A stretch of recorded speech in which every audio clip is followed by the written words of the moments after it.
बिस्मिल्लाहिर्रहमानिर्रहीम। अस्सलाम वालेकुम जी। आज हमारे पास क्वेश्चन नंबर 21 जो है उसका बी पार्ट है, इनकम टैक्स का न्यूमेरिकल है। मौजूद साहब की जो बुक से हम कर रहे हैं, ठीक है। मौजूद मुगल पंजाब यूनिवर्सिटी के जो हैं डिपार्टमेंट के, ठीक है। इनकम टैक्स जो है का हम 21 बी पार्ट करने जा रहे हैं। तो 21 जो है ए पार्ट जो है वो मेरे चैनल पर अवेलेबल है, आप वहां से इसको देख सकते हैं। बी पार्ट बेसिकली ज्यादा कॉम्प्लेक्स पार्ट है, इसको अच्छे तरीके से समझिएगा as compare to A part के, क्योंकि बी पार्ट के अंदर आपकी टैक्स की कैलकुलेशन, उसकी एवरेज लीव्स, ठीक है जी, उसके सेपरेट ब्लॉक्स वो किस तरह से कैलकुलेट होने हैं, उनकी क्या इंप्लीमेंटेशन है, उनकी क्या रूल्स है, उनको अच्छे तरीके से अंडरस्टैंड कीजिएगा।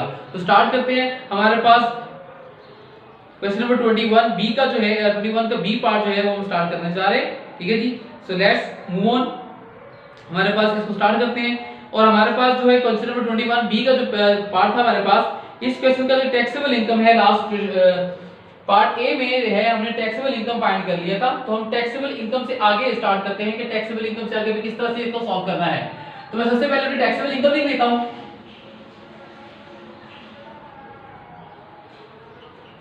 टैक्सेबल इनकम इस सवाल में हमारे पास जो है वो आई थी 40,64,600। 40,64,600 मेरे पास जो है वो टैक्सेबल इनकम आई थी, ठीक है जी। उसके बाद हम लोगों ने क्या करना है, जब हमारी टैक्सेबल इनकम आ जाए उसके बाद हम लोगों ने इसका निकालना आता है जी टैक्स। कंप्यूटेशन ऑफ टैक्स जो है हम यहां से फाइंड करने लगे हैं। तो यहां पर जो है नेक्स्ट हमारे पास जो स्टार्ट होने लगी है वो होने लगी है जी कंप्यूटेशन ऑफ टैक्स पेबल, कि कितना टैक्स हम लोगों ने पे करना है, ठीक है जी। तो सबसे पहले हमारा जो 40,64,600 है इसको हम स्लैब में चेक करेंगे। स्लैब यूजुअली आपको पेपर में गिवन होता है, तो हमारे स्लैब के मुताबिक जो है वो हमारा जो स्लैब है वो 35 लाख की रेशियो में आ रहा है। तो 35 लाख तक जो आपका ए पार्ट है, 35 लाख तक 35 लाख तक आपके पास जो इनकम का टैक्स पड़ना है वो आपको फिक्स टैक्स है वो है 3,70,000। ये 3,70,000 पड़ेगा आपको। उसके बाद एक्सीडिंग अमाउंट जो होगी, जो प्लस इसमें करनी है, उसको बी पार्ट कह लेते हैं। 35 लाख से जितना एक्सीड करेगा उसके ऊपर आपको 20% है। तो कितना एक्सीड करे जो है हमारे पास 35 लाख से 5,64,000, 5,64,600 के ऊपर हम जो है एक्स्ट्रा 25% चार्ज करने वाले हैं, ठीक है जी। तो वो हमारे पास कितना टैक्स आ रहा है जी, 1,12,920। ये मेरे पास आ गया जी। टोटल टैक्स निकाल लेते हैं, वो हमारा बन जाएगा जी 4,82,920। ले जी, ये मेरे पास अब तक की जो है वो सिचुएशन है। मैंने टैक्स फाइंड कर लिया। उसके बाद जो सबसे पहला काम करना है बच्चों, आप लोगों ने ये क्वेश्चन जो था मिस्टर जो थे इनका, ये एक मिस्टर जो है एक टीचर है और हमारे टैक्स लॉ के मुताबिक अगर कोई टीचर फुल टाइम टीचर है तो उसको फुल टाइम टीचर को जो है एक रिलीफ मिलता है कि उसकी जो टैक्स सैलरी इनकम जो होती है, जो उसकी सैलरी इनकम का टैक्स होता है, यानी कि टोटल सैलरी निकलेगी उसका हम टैक्स निकालेंगे। उसका जितना टैक्स बनेगा उसका हम जो है 25% लेकर इस लायबिलिटी में से माइनस कर देंगे। यानी कि ये टीचर के लिए कंसेशन होती है कि उसकी सैलरी इनकम का जो टैक्स होता है वो 25% तक उसकी लायबिलिटी को जो है रिड्यूस कर देता है। तो हम यस लेस करेंगे यहां से।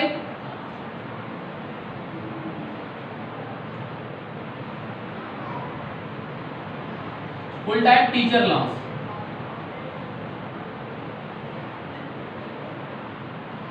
ये इस वर्किंग को बड़े गौर से समझिएगा।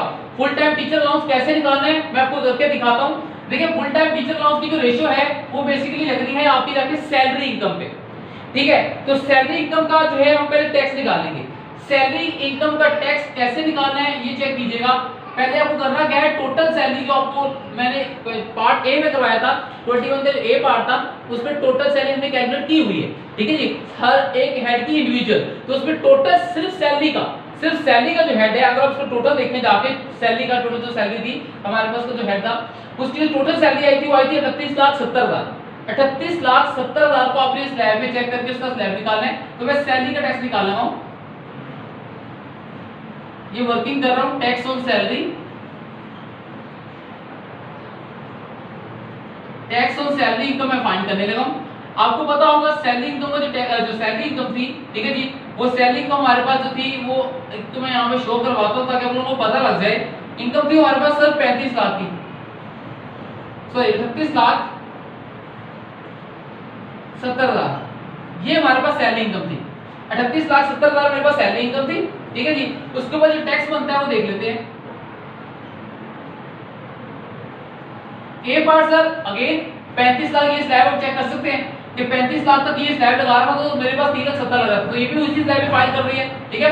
तो इसमें हमारे पास का मतलब है कि 35 लाख तक जो है सर आपको जो टैक्स पड़ने वाला है वो पड़ने वाला है जी 3,70,000। बी पार्ट प्लस करेंगे इसमें, और वो है जी 35 लाख से जितना एक्सीड करेगा उसके ऊपर 25%। तो अब यहाँ पे 35 लाख से कितना ऊपर एक्सीड कर रहा है 3,70,000, तो 3,70,000 के ऊपर जो है हम लोग लेंगे कितना 20%। 3,70,000 का 20% आ गया, उसको ले लेंगे तो हमारे पास 3,70,000 का 20% आ गया जी 74,000, 74,000। अब ये सैलरी इनकम है जो उसका टैक्स निकला हुआ है 35 लाख के ऊपर, और ये 74,000 सीडिंग अमाउंट है, इन दोनों को जमा कर लेंगे तो हमारे पास आ जाएगा जी टोटल इनका आ जाएगा 444,000। ये मेरे पास सैलरी इनकम का टैक्स है। याद है ये सैलरी इनकम का टैक्स है, ये किसने पॉइंट किया गया है ताकि टीचर का अलाउंस दिया जा सके। अब फुल टाइम टीचर अलाउंस निकाल लेते हैं। हमारे पास 4,44,000 इसको सॉरी 44 लाख जो है, और जी 4,44,000 मेरे पास जो है वो वैल्यू आ रही है, इसका हम लेंगे 25%, ठीक है जी। तो इस तरह से 25% ये फाइंड होगा। 25% हमारे पास आ रहा है 111,000, ये हम अपनी जो है लायबिलिटी में से माइनस कर देंगे, ठीक है जी। तो हमारे पास जो लायबिलिटी बाकी रह जाएगी वो रहेगी 3,71,920। ये जी ये मेरे पास अभी तक की स्टेशन है full time teacher allowance minus करने के बाद। उसके बाद बच्चों आप लोगों ने देना है एवरेज लीव, क्या देना है एवरेज लीव। तो देखिए जी एवरेज लीव को किस तरह से जो है हम लोगों ने इसको में से माइनस करना है, तो मैं इसकी वर्किंग करके आपको दिखा देता हूं। मैं यहां से लेस कर देता हूं, लिख रहा हूं मैं यहां पे लेस एवरेज लीव।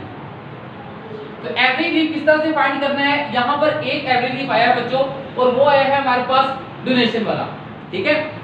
आप लोगों ने एक एजुकेशन इंस्टीट्यूशन को डोनेशन की है तो उसका एवरेज लीव कैसे फाइंड करेंगे, मैं यहाँ पे वर्किंग में आपको शो करवा देता हूँ।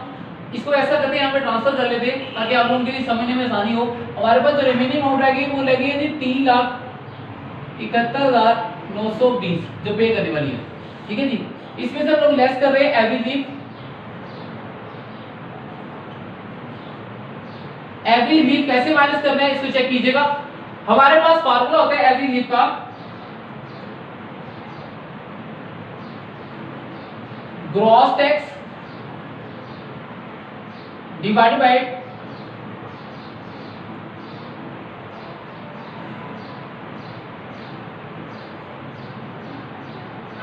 टैक्सेबल इनकम जिसके ऊपर ये टैक्स बन के आया है, मल्टीप्लाई बाय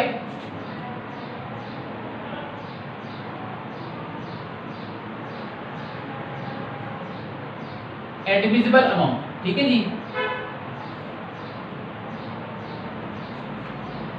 चेक कीजिएगा ग्रॉस टैक्स हमारे पास इस क्वेश्चन के अंदर जो आया था। एक बात यहाँ पे क्लैरिफाई कर लीजिए, ये सारे फार्मूले को जब तक आप समझेंगे नहीं आप इसको फिट नहीं कर सकते, ठीक है। तो हमारे पास ग्रॉस टैक्स का मतलब क्या है, taxable income amount admissible for average leave हमारे पास क्या है वो सारे मैं आपको यहाँ पे हाईलाइट करवा देता हूँ, ठीक है जी। हमारे पास फुल टाइम टीचर अलाउंस को माइनस करने का जो टैक्स बचा हुआ है ये वो लीव है, इसको मैंने वहां पे फिट करना है 3,71,920 जो मेरे इस फार्मूले में आने वाला है। लेकिन एक बात यहाँ बड़ी गौरतलब है, बड़े अच्छे तरीके से समझ लीजिएगा, अगर आप जो है इसको यूज कर रहे हैं 3,71,920 को, तो फिर आपको इस वैल्यू को यहाँ पर जो टैक्सेबल इनकम नीचे आएगी फिर आप उसके नीचे ये वाली वैल्यू नहीं रखेंगे। मीन टू से कि 3,71,000 अगर ग्रॉस टैक्स की यहाँ फिट करेंगे तो नीचे जो टैक्सेबल इनकम आनी चाहिए वो इनकम आनी चाहिए जिसके ऊपर ये टैक्स बना हो, यानी फुल टाइम सैलरी माइनस करने के बाद। उसका एक और तरीका ये भी है कि आप ऐसा करें कि अब ये वाली जो इनकम है, ये वाली जो इनकम है 4,82,920 की जो ग्रॉस टैक्स आ रहा है इसको यूज कर लें तो आपके लिए ज्यादा फायदेमंद रहेगा। 4,82,920 और इसको डिवाइड कर दें किस इनकम के ऊपर बन के आया है, इस इनकम के ऊपर 40,64600, ठीक है जी। इसको मल्टीप्लाई कर दें amount admissible for average leave के साथ। अब सवाल ये है कि ये देख रहे हैं 4,82,920 मेरे पास ये वो टैक्स है, ये किस टैक्स, ये टैक्स किस इनकम पे बना है, इस इनकम पे, तो इसलिए वो इनकम मेरे नीचे आ गई है। अमाउंट एडमिसिबल जो है इसको मैं क्या लेने जा रहा हूँ, ठीक है। अच्छा, बुक में जो सोल्यूशन है उसमें ये इनकम अमाउंट ली गई है, परेशान नहीं होना। अगर आप लोगों ने ये वाली अमाउंट लेनी है तो आपको करना क्या होगा, फिर आपको टोटल इनकम में से ये माइनस करनी होगी, ये वाली इनकम ये यहाँ पे दी गई है, ठीक है। तो इसलिए फिर ये थोड़ा आपके लिए कॉम्प्लिकेशन बढ़ जाएंगे, तो इसलिए बेहतर ये कि आप वो काम कर रहे हो आपके लिए इजी रहे।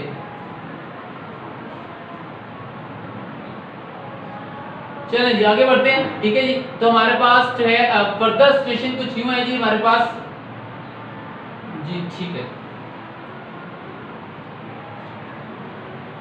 तो हमारे पास ये सिचुएशन आ गई है। अमाउंट एडमिसिबल कैसे निकालनी है इसको देख लीजिए। अमाउंट एडमिसिबल निकालने का फार्मूला ये हमारे पास ये है जी, जब भी डोनेशन करते हैं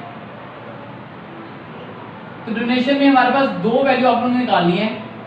ए आपके पास होगी एक्चुअल जो आपने डोनेशन की होगी, एक वो अमाउंट होगी आपकी, ठीक है जी, और एक आपकी होगी जो आपकी 30% ऑफ टैक्सेबल इनकम। एक्चुअल हमारे पास जो इस क्वेश्चन में दी हुई है वो है हमारे पास 1,20,000, 1,20,000 मेरे पास एक्चुअल है, और बी में हमारे पास आएगी 30% ऑफ टैक्सेबल इनकम। ये याद करना है आप लोगों ने, जब भी डोनेशन का कॉन्टेक्स्ट निकालने के तो एवरेज देते वक्त ये वाला जो सेक्टर है अमाउंट एडमिसिबल वाला, इस वैल्यू को आप लोगों ने करना क्या है कि आप लोगों ने इस सेक्शन से निकालना है। कैसे कि अमाउंट एडमिसिबल फॉर एवरेज कैसे कैलकुलेट होगी, डोनेशन का कॉन्टेक्स्ट आया है तो डोनेशन के लिहाज से उसकी दो फिगर को कैलकुलेट करेंगे, एक एक्चुअल और एक 30% of taxable income. 30% of taxable income हम लेने जा रहे हैं, ठीक है। हमारे पास 30% ऑफ टैक्सेबल इनकम हमारे पास क्या थी, 40,64,600। इसका 30% लेंगे तो हमारे पास 30% लेके आ रहा है जी 12 लाख समथिंग एल्स जो है वैल्यू बन रही है जी 12,19,380। तो इन दोनों में से जो लोअर होगी वो वहां पे जानी। ऑब्वियसली 90% केसेस में हमारे पास एक्चुअल ही लोअर होता है, तो ये एक्चुअल डोनेशन जो पे की हुई थी वही मैं यहाँ पे जो है चार्ज कर रहा हूँ 1,20,000। इस फैक्टर को सॉल्व करेंगे और सॉल्व करने के बाद मेरे पास जो वैल्यू आ रही है वो आ रही है 10,980। इस फैक्टर को सॉल्व करने के बाद 10,980 ये वो मेरा एवरेज लीव है जो मुझे अपनी टोटल जो है लायबिलिटी में से क्या करना है, इस लायबिलिटी से माइनस करना है। तो मैं इसको यहाँ से माइनस कर रहा हूँ। इसको माइनस करने के बाद जो वैल्यू आएगी मेरे पास, इसको चेक कर लीजिएगा, ठीक है जी। वो हमारे पास आ रही है 3,60,940, 3,60,940 ये मेरे पास वैल्यू आ रही है। नेक्स्ट उसके बाद हम लोगों ने क्या करना है, हमारे डायरेक्ट डिडक्शंस हो चुके थे, टैक्स लग चुका, फुल टाइम टीचर अलाउंस हो गया, एवरेज लीव हमारा मिल गया। अब हम जा रहे हैं अपने सेपरेट ब्लॉक्स की तरफ, एसबीआई, ठीक है जी, ऑलमोस्ट कंप्लीशन की तरफ जा रहे हैं। तो हमारा एसबीआई सेपरेट ब्लॉक्स के टैक्स को ऐड करेंगे।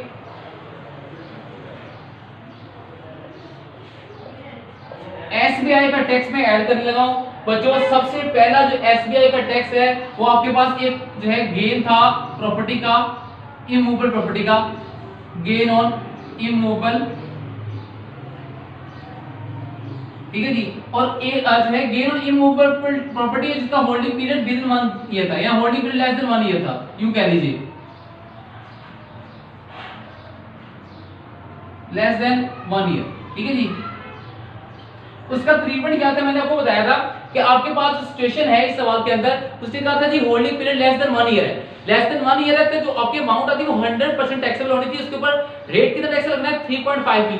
3.5% कैसे, 3.5% ऐसे कि हम लोगों ने पढ़ा थी 50 लाख तक, यानी कि 5 मिलियन तक जो है वो 3.5% रेट है। जैसे ही आप 5 मिलियन से 10 मिलियन तक चल जाएंगे, यानी 5 मिलियन से एक्सीड कर जाएंगे तो 10 मिलियन तक आपका रेट जो है 5% तक चला जाता है। तो ये स्टेप आप बुक में दिया हुआ है आपको, वहां से मिल जाएगा आपको, इसको याद कर लीजिएगा। तो holding period less than 1 year है, तो इसका मतलब है आपके पास जो वैल्यू दी हुई है कैपिटल गेन की, उसका टैक्स निकाल लेते हैं। 15 लाख की वैल्यू थी, 15 लाख के ऊपर जो है वो 100% जो है हम लोग चार्ज करने वाले हैं टैक्स, और वो हमारे पास टैक्स का रेट होने लगेगा 3.5%। ये मेरे पास टैक्स का रेट है इसका, और वैल्यू आ रही है 52,500, 52,500। एक ये टैक्स आ गया मेरे पास, ठीक है जी। दूसरा मेरा गेन था बच्चों गेन ऑन इमूवेबल, जिसका होल्डिंग पीरियड जो था वो 1 साल से ज्यादा था, होल्डिंग मोर देन 1 ईयर। तो उस सूरत में हम लोग क्या करते हैं, इस चीज को बड़ा गौर से देखिएगा। अगर आपका holding period more than 1 year हो बट जो है लेस देन 2 ईयर है, तो फिर उसका जो है हम लोग क्या करते हैं 75% पहले टैक्सेबल निकालते हैं। तो ये मैंने जो है पार्ट 1 में बताया भी था कि 75% उसको दे लिया था अमेरिकन में। दोबारा निकाल के दिखाता हूं कि पहले हम उस वैल्यू को जो है 75% निकालेंगे। वैल्यू हमारे पास जो है जिस सवाल में है वो है 18 लाख, 18 लाख वैल्यू है। इसका पहले 75% निकालेंगे आप लोग। 75% जब आ गया उसके बाद फिर इसका आप लोग लेंगे 3.5%। इनके अगेन ये भी जो है 50 लाख 50 लाख के अंडर आ रही है वैल्यू टैक्सेबल करने के बाद भी, ठीक है। तो ये जो चेक है बड़ा गौर से देख लें कि आप लोगों को पहले चेक करना है कि इसका होल्डिंग पीरियड कितना है। जब होल्डिंग पीरियड आपका जो है शो हो गया कि भाई अगर होल्डिंग पीरियड जो है 1 साल तक है तो 100% टैक्सेबल होता है, ये स्लैब वहां पे लिखा हुआ है बुक में। और अगर होल्डिंग पीरियड जो है 1 साल से ज्यादा है तो फिर उसका 75% टैक्सेबल निकाल के फिर टैक्स लगाना है, ठीक है। तो 3.5% जो है अब हम टैक्स के ऊपर लगा देंगे और वो हमारा टैक्स बन रहा है जी 47,250।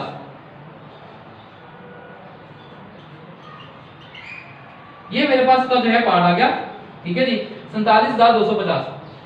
आगे चलते हैं, एक हमारे पास एक और था सेपरेट ब्लॉक जिसका नाम था गोल्डन हैंडशेक। आखिरी मेरे पास ये वो है सेपरेट ब्लॉक।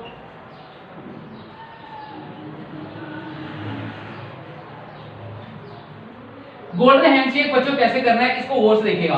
गोल्डन हैंडशेक की जो अमाउंट थी वो थी हमारे पास 4 लाख और उसका पहले एवरी रेट निकालना है।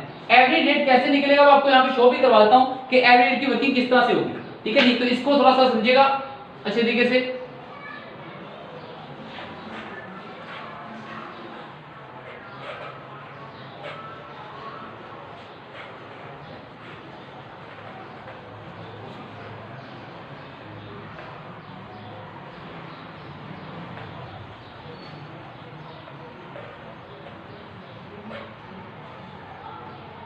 गोल्डन हैंडशेक के जो है एवरेज रेट में बता रहा हूं आप लोगों को, सॉरी गोल्डन हैंडशेक का जो एवरेज रेट है इसको मैं कहा था जी लास्ट 3 ईयर का एवरेज रेट निकालें, पिछले 3 सालों का एवरेज रेट, ठीक है जी। तो मैं एवरेज रेट यहां पे आपको निकाल के दिखा रहा हूं।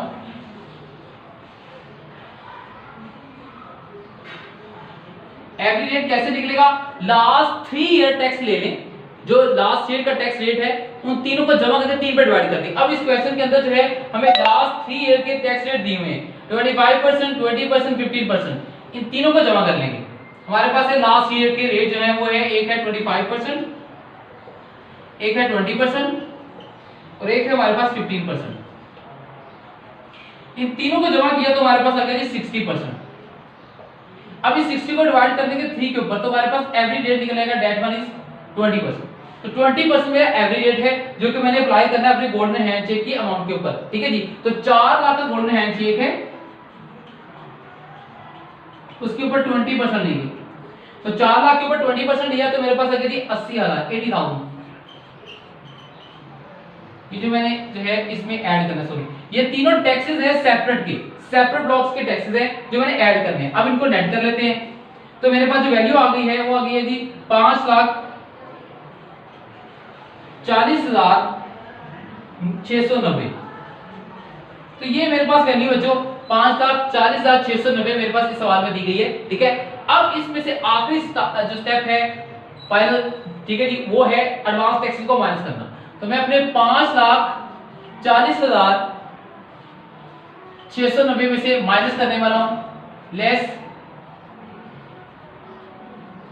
Advance taxes. इस सवाल में एडवांस टैक्सेस आपको पता है एक टैक्स वो था जो कि आपके एम्प्लॉयर ने पे किया था, अब वो यहां से माइनस करेंगे। उसके अलावा जी टैक्स रिटर्न फ्रॉम सैलरी था वो भी हम यहां से माइनस करेंगे, ठीक है जी। तो सैलरी में से जो काटा गया एक वो माइनस हो रहा है, सैलरी में से जो काटा गया था वो हमारे पास था जी 4,35,000, एक ये था हमारे पास और एक बार एम्प्लॉयर ने पे किया था जी, ठीक है जी। सो एम्प्लॉयर ने जो पे किया था वो था हमारे पास 1 लाख का। तो ये दोनों टैक्सेस हम इकट्ठे कर लेंगे। 5,35,000 के जो है एडवांस टैक्सेस आपने पे किए हुए हैं ऑलरेडी, ये आप इसमें से माइनस कर देंगे, ठीक है जी। तो बच्चों हमारे पास जो रिमेनिंग अमाउंट बच जाएगी वो हमारी जो है वो पेएबल है 5690 मेरे पास इस वक्त वैल्यू आ रही है, दैट मींस टैक्स पेएबल। ये आपका टैक्स पेएबल है जो आपने रिटर्न के साथ एफबीआर को जमा करवाना है, ठीक है जी। क्वेश्चन नंबर 21 जो है ए और बी दोनों पार्ट कंप्लीट हो चुके हैं। ए जो पार्ट है वो मेरे चैनल पे अवेलेबल है, आप वहां से क्लेम कर सकते हैं, देख सकते हैं। जबकि जो हमारा बी पार्ट है वो हमारा अभी हम अपलोड कर रहे हैं, इसको भी देख लीजिएगा। स्टिल अगर किसी बच्चे को किसी पार्ट में कोई बात समझ ना आए, वो मुझसे कमेंट कर दे वीडियो के नीचे, मैं तो वहां पे आपको रिप्लाई कर दूंगा। पर्सनली मेरा व्हाट्सएप नंबर वहां पे अवेलेबल है, आप वहां से पर भी कांटेक्ट कर सकते हैं, इंशाल्लाह आपको वहां पर भी गाइड कर दिया जाएगा। और मोर इम्पोर्टेंटली बच्चों, आप लोग कितनी बार मैं कह चुका हूं कि इन वीडियोस को आगे शेयर किया करें, जितना वीडियो को शेयर करेंगे आप लोग दूसरों के लिए भी फायदा करेंगे, ठीक है जी। सो अपने लिए ही फायदा ना करें, दूसरों के लिए भी नेकी करें, ठीक है, ताकि इसका फायदा दूसरे बच्चों को भी हो सके, ठीक है। तो अपने जितने भी साथी लोग हैं उनसे भी वीडियो को शेयर करें ताकि उनका भी फायदा हो। चैनल को सब्सक्राइब करें, ठीक है जी, और बेल आइकन को लाजमी प्रेस कर लिया करें, इससे न्यू वीडियोस आपको पता लगती है जो अवेलेबल होती है ना, उसका नोटिफिकेशन आपको मिल जाता है, ठीक है जी। जज़ाकल्लाह, अल्लाह हाफिज़।